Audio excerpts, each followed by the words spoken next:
Hi friends, let's start our next chapter, Computer Basic Skills. The objectives in this chapter is we will learn switching the computer on, logging in or signing in into the computer, the desktop. We will see what is desktop and how we work in the desktop, and we will learn the keyboard and keyboard commands, and we will learn the operations in the mouse. Our first objective in this chapter is switching on and logging into the computer. Switching on in the computer. A computer can be in three states. So what does this mean? A computer can be in any one of the three states. What are the three states? The three states is off. That is, computer is switched off. No parts are running or working. In this state, the computer is completely off and nothing is running or working in the computer. On computer is on, you can see the light on the CPU and the images on the monitor. So when the computer is in on state, you can see a light on the CPU. Sometimes the light is available in the button itself, or sometimes you will have a light separately. So you will see a light in the CPU as well as the images in the monitor, and the monitor will start working. And the third state or mode we have is sleep mode. In the sleep mode, the computer is on but has assumed an energy efficient minimal power mode. That means what? That the computer is on but it is running in a sleep mode. That means there will be no display and there is no computing is happening. No computing means computer is not doing any work. Computer is not doing any work. Especially you will use this mode like you have to take a small break or you have something urgent going on. You need to just take a break and come back in let's say 10 minutes, 15 minutes. You don't want to switch off the computer again, restart the computer, so you'll put your computer in the sleep mode. So in this way you save the power also, and the computer will not be working. To wake the computer, simply move the mouse around or press the space bar on the computer and it will wake up. As soon as you finish the work, you have come back and you want to wake the computer. That suppose you have put the computer in the sleep mode, and if you want to wake the computer back, just click the mouse around. You can click a mouse button or just move the mouse around or press a space bar on the keyboard to wake the computer up from the sleep. So it will come back again to the working mode. Switching on your desktop computer.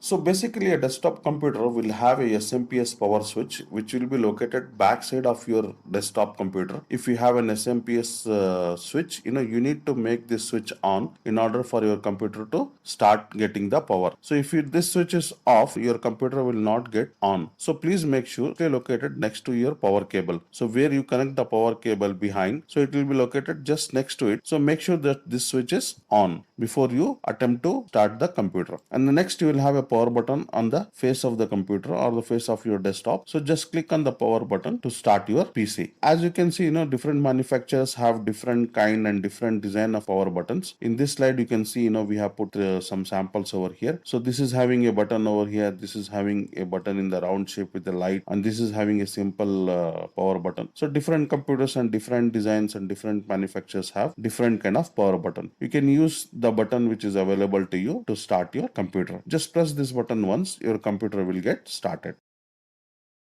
So similarly, switching on your monitor. So your monitor will also have a power button. So by using this, you can switch on the monitor. So you can see the different, again, here we can see the different manufacturers will have different design and different concept of buttons. So usually these buttons, like you will have a power button and you have the plus and minus button to increase, for example, different settings like brightness, color, or contrast, or various manufacturers gives various buttons for different settings in the monitor.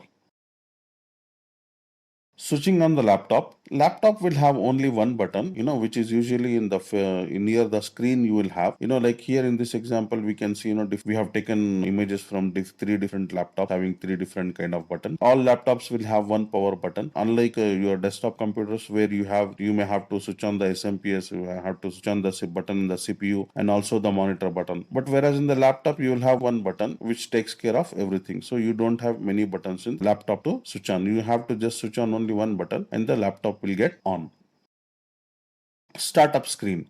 So next to startup screen, once you turn the computer on, the computer will go through a series of automated tasks before it is ready for you to interact with it. This process is called startup or booting. So as soon as you switch on the computer, your computer will go into the startup mode or booting mode, it is called, and you will have a screen similar looking to the screen that we have shown over here, and it starts booting up. What does it mean booting? Booting in the sense what, it starts loading your operating system into the main memory of the computer and make your CPU to be ready to use. During the startup, the above screen will appear. So during the startup, you may find a screen like this. This is a Windows screen. Different operating systems will have a different startup screens. Depending on your startup screen, depending on your operating system, you will have different startup screens.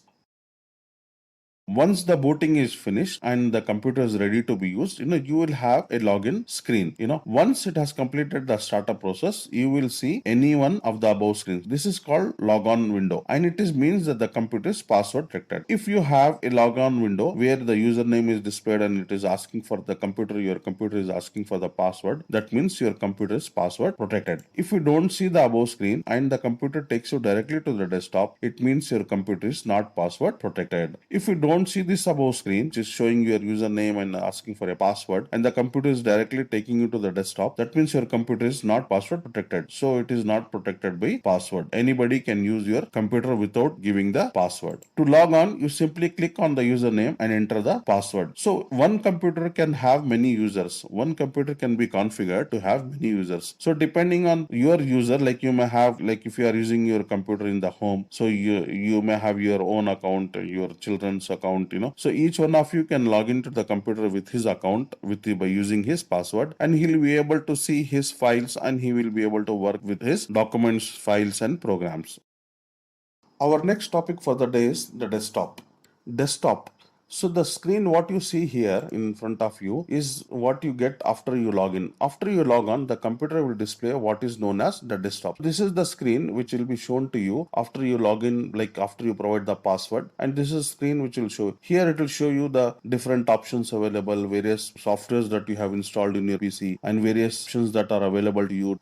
Here you will see a digital represent of something similar to a real life office space, complete with workspace, files, file folders, and even recycling bin. So as you will have, like you will have your office table, which may have your file folders, which may have your various activities to work. So similarly, this desktop is nothing but like your office table only. Here you may have various files, folders, programs, softwares, or anything, or many things that you will use to complete your work. Changing the desktop background. One of the neatest feature about Microsoft Windows is that you can change the desktop and icons. What does means is like you can see that this is the desktop. I may have different background images here, or I may change the look and feel of the desktop. Like here you see a different startup screen. Here you're seeing a different startup screen. So all these things can be customized, as per my preferences, and I can make the Windows have those settings saved for me, and they are available to me every time I use the computer. Our next topic is keyboard and commands. In order to use your computer effectively, you must interact with it using both the mouse and the keyboard. In order for us to use the computer, we have to use the keyboard and mouse to input the commands and instructions and data to the computer. Let's learn the function of just few keys that will help you work on the computer and software. So here you can see this is like a normal typewriter keyboard. Apart from that, computer keyboard has many other different keys. Let's try to learn them and see how these keys are helpful for us to work in our software. The first key what you see is this is the backspace key. So this key help us to go back or delete the characters or letters written previously.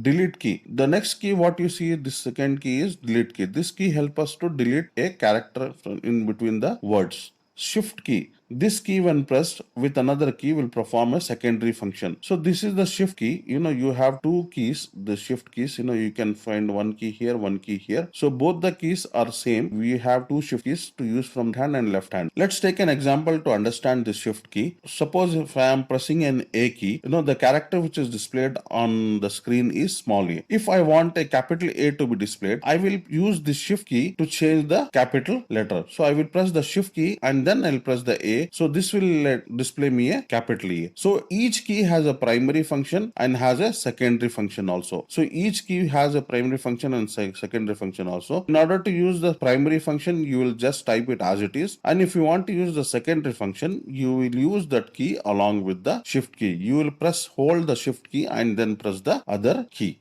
Space bar.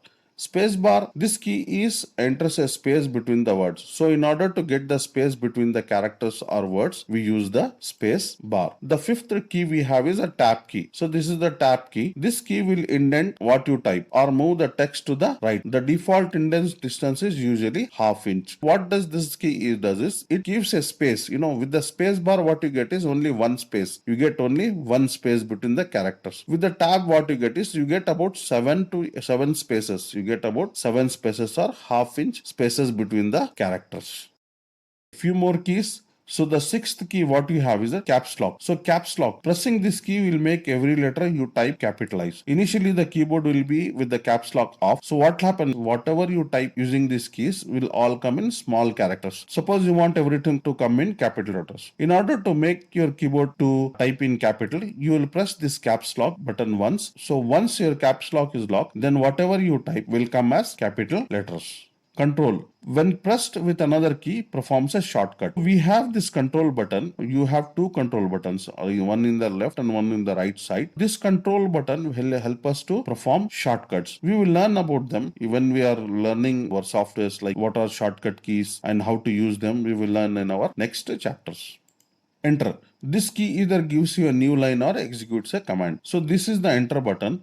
Here we have one enter button over here and we have one enter button over here. So once we press this key, we can go to the next line in the word processor or any other documents, or it will also help us to execute a command. Number keypad.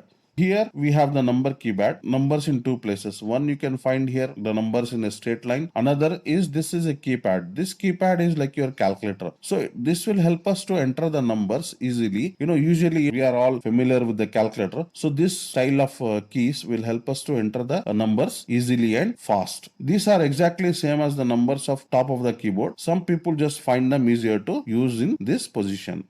Next, arrow keys. So here we have the top arrow key, down arrow key, left and right arrow key. By using this, using these keys, we can move the arrows up and down, right or left to navigate in the documents and pages. Our next topic is mouse operations. While the keyboard is primarily used to insert or input and manipulate text and numbers on a computer, the mouse is used mostly for navigating around the screen. So we use the keyboard usually to input the commands or text, or any numbers, etc. Mouse is usually used to move around the screen, like we need to move or click an icon or on the one part of the screen, or we need to scroll between the pages. We use the mouse. Mouse button usage. Let's see how we use the buttons. The left mouse button is used for selecting the document or a file. Suppose if you want to select a program or document or anything, you will use this left mouse button to click on that icon or click on that file to select that document. The right mouse button gives us more options. So the right mouse button gives us the shortcut menu or more options. We will learn in our next slide how these things work and how we can use them in our day-to-day life. Double click. Double clicking the left mouse button execute options. For example, opening a program by double clicking icon. Left mouse button, what we have is like with a single click, the program will get selected. If you double click, within 1 second, if you click 2 times, within 2 seconds, if you click 2 times, the program will get opened or executed. We call it execute, or you can say it in simple terms as open. If you want to open any program, we double click on that icon. Double click the right mouse button does not do anything. The right mouse button, if you double click it, it doesn't do anything. Scroll wheel is used to scroll up or down in the application or display area. So this scroll is used to scroll between the pages or inside a window of an application to move up or down. By using the scroll wheel, we can scroll up or we can scroll down. Mouse pointers. The mouse symbol or pointer that appears on the computer screen will change its looks and function depending on what it is nearing or hovering over. The icon, what you see now, you are seeing this as an arrow icon. So similarly, this icon shape changes depending on what exactly it is doing. Suppose if it is a normal select, you will have just an arrow. If it is help select, like you are searching for a help, you will have an arrow along with a question mark. Working in background. If you have a mouse and along with that, if you see a wheel, that means your computer is available, but it is also working or opening some application or maybe executing something in the background. So if you see this screen, if you see this circle, that means your computer is busy or it is completely occupied by executing some program, or it is running something which has occupied all its resources, and it is asking you to please wait. Precision selection. So this is used for precision selection, or to select some images, some part of the image, or diagonal resize. So if you resize any document or any window diagonally, you will find this symbol. Resize downwards, you will find this symbol. If you resize on the right side, you will have this one. If you resize on the left side, you will have this. If you see your mouse turning into 4 arrows, that means it is in move state. And if you move your mouse, along with that, the application or the selected thing will also move. Text select. So this is used for selecting the text. So whenever you're selecting the text, the mouse will change into this I shape. Handwriting. So this means there is a handwriting going on by using a mouse, pen, or so you will have this handwritten. Unavailable. There is an icon which is unavailable to you. You will have this symbol. Vertical resize. So when you are vertically resizing your window, you will find this symbol. Horizontal resize. When you are horizontally resizing your window, you will find this symbol. Alternate select. So this is for alternate select. Link select. So like if you are browsing internet or anything, and you will find a link there. So once you take your mouse over the link, the mouse will change into this hand shape, which is a nothing but a link select. Practice 1. So in the practice 1, we'll be covering exploring the desktop and various accounts. We will see what all the options we have in the desktop and the various icons available in the desktop. And we will see the display settings and screen resolutions, and we will see how we can change the display settings and the screen resolutions in the desktop. We will learn about using the desktop gadgets, various gadgets that are available in the desktop, and how we can use them. Let's start our first practice, exploring desktop and various icons. So the screen what you see here is nothing but a desktop, So this is the desktop, once you start, once you log into once you sign into your computer, this is the first screen which you will be seeing. Okay, this is called the toolbar or the desktop toolbar, and this is the start button. Here we will find many programs that are available in our system or the computer, and here we have other programs or software that we have pinned to use on our regular basis. Okay, basically here also again you see that you have various icons, which is of all the files, folders. We can have anything over here. We can have an application, we can have a folder. This is a folder where we can have multiple files together. We'll be learning about all these folders, files, and everything in our next chapters. Now this is just a glance, so this is this PC icon. Here it shows the here it will explore the PC for you. It will show you what all the different applications or components available in your PC. So this is the hard disks. I have 3 hard disks and 1 DVD drive available in my PC, and these are various folders that I can use: desktop, document, and various files and folders that is available to me. We'll be learning about all these things in our next chapters. Now here we will be just giving you a glance. Okay, this is like for example, image file. So this is an image, so I can double click and open the image file.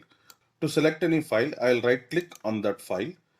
If I want to open that file, I'll double click that file. So double clicking will open the file for me. So this is a video which is we have recorded, and it's playing for me. Similarly, you will find the toolbar over here, which will have all the various files and other applications that are associated. And this is called the gadgets, desktop gadgets. Here you will find various utilities, that will allow us to connect with various things. So here it is showing the battery status. This is showing the network status. This is showing the speaker volume, and here we have the calendar and this thing. So this is all we have in our desktop application. The next topic we have is display settings and screen resolutions. So we can set various settings in the display of our PC. So in order to get access to display settings, we have to press right mouse button on anywhere on the screen. Anywhere on the screen, you can press anywhere. You can keep the mouse anywhere, and you need to press the left mouse button, not the right. So you be careful, you need to press the left mouse. Once you click the left mouse button, you will have this shortcut menu. So what this screen which has popped up is called the shortcut menu. So here you can see we will find an option called display settings. Once I click this one on the display settings, the option for display settings is open in front of me. Here I can see, you can see, we have the brightness, like you can see that I can change the brightness. You can have the night light, in enabled for my PC. I can scale the layout, recommendation, like, now it is 100%, it is displaying in 100%. This one. So if I use 125%, you can see that the display has got enhanced, or it has been zoomed. Let me bring it back to 100%. So this is the resolution. Here, from here I can set the various screen resolution that is available in my PC. So this is my best resolution which is recommended by Windows. And if you want to change it to any other resolution, you can click it. It will just change the setting and gives you a warning that if you don't like these settings, you can revert back. That means you can go back to your previous settings, or if you want to keep this setting, you can say keep changes.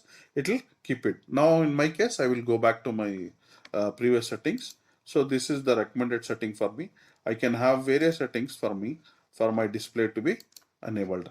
And then here we have, this is multiple displays, so I can have multiple screens which can be connected to my PC using display adapters.